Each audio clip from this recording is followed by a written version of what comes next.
Vegan, we would like to kiss your hand. Our programs offer many languages. Please visit suprememastertv.com/schedule. Nos programmes offrent plusieurs langues. Veuillez visiter suprememastertv.com/schedule. Nuestros programas ofrecen varios idiomas. Visiten suprememastertv.com/schedule。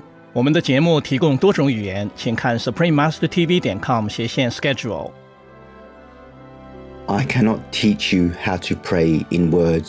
God listens not to your words save when He Himself utters them through your lips. Please continue watching to find out more.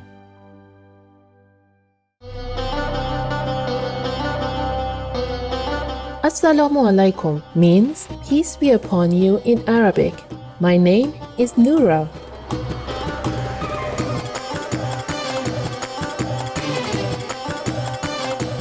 The blessed people of Qatar truly appreciate wise and compassionate friends like you and send you sincere well wishes for meaningful lives.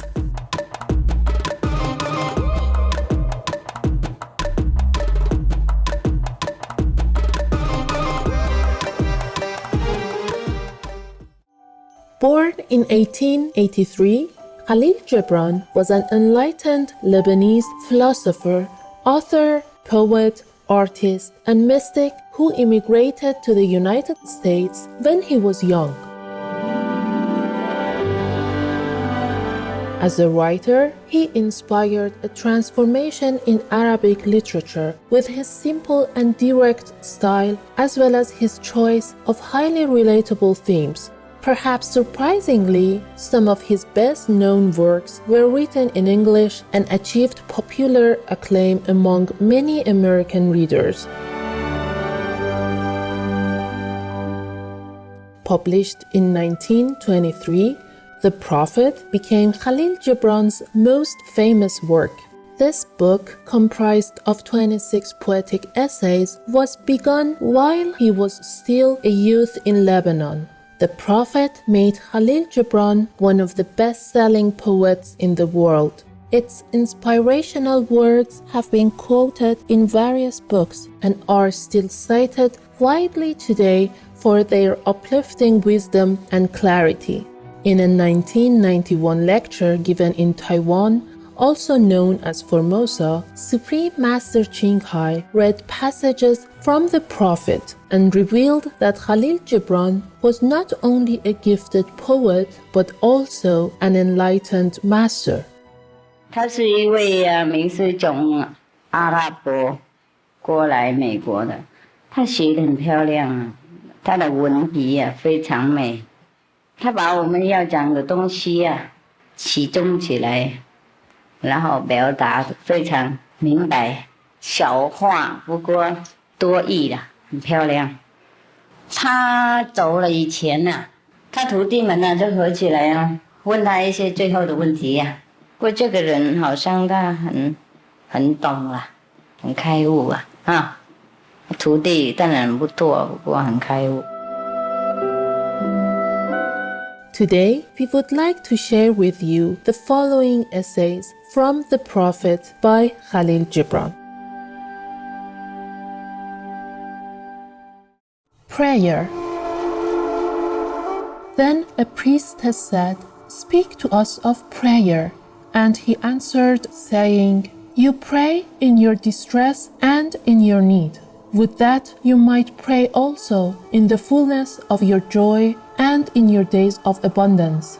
For what is prayer but the expansion of yourself into the living ether?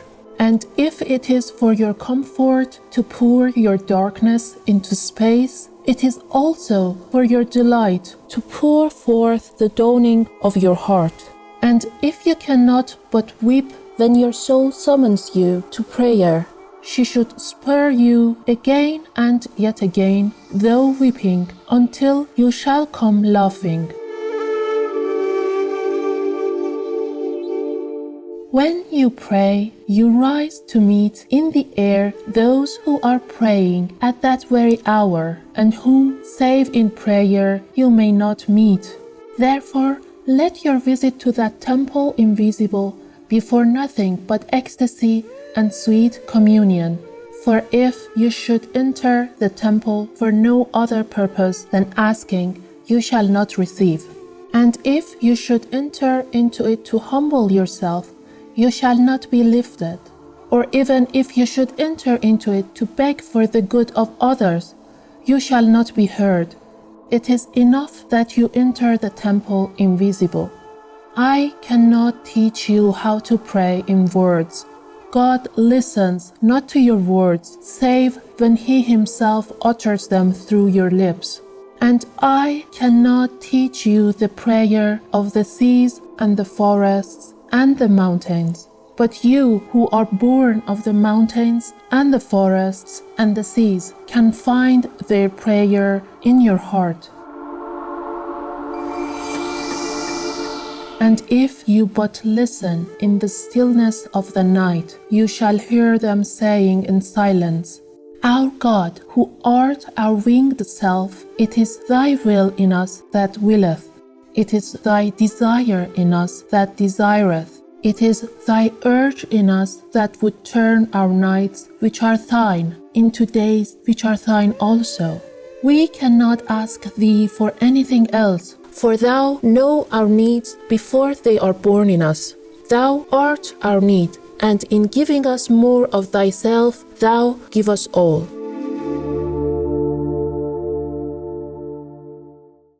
Pleasure. Then a hermit who visited the city once a year came forth and said, Speak to us of pleasure.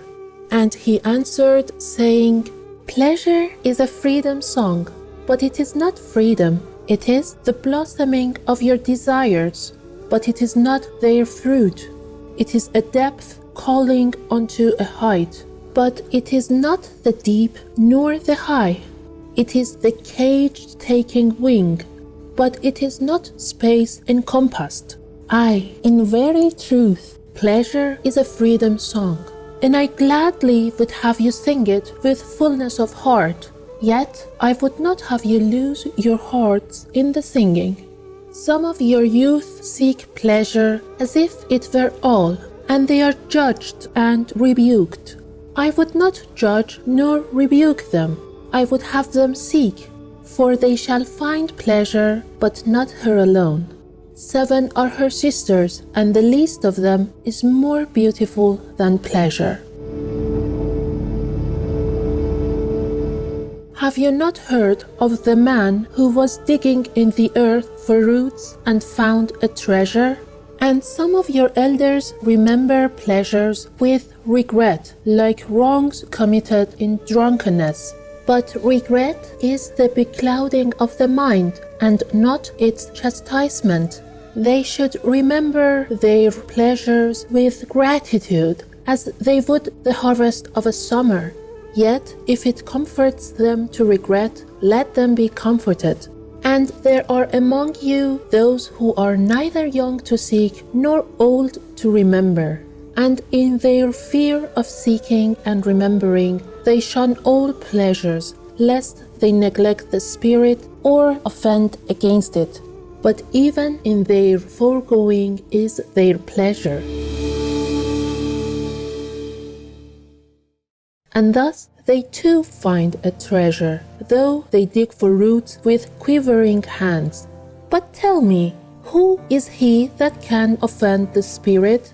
Shall the nightingale offend the stillness of the night, or the firefly the stars? And shall your flame or your smoke burden the wind? Think you the Spirit is a still pool which you can trouble with a staff? Oftentimes, in denying yourself pleasure, you do but store the desire in the recesses of your being. Who knows but that which seems omitted today waits for tomorrow? Even your body knows its heritage and its rightful need and will not be deceived. And your body is the harp of your soul, and it is yours to bring forth sweet music from it or confused sounds. And now you ask in your heart, how shall we distinguish that which is good in pleasure from that which is not good? Go to your fields and your gardens, and you shall learn that it is the pleasure of the bee to gather honey of the flower. But it is also the pleasure of the flower to yield its honey to the bee. For to the bee a flower is a fountain of life, and to the flower a bee is the messenger of love.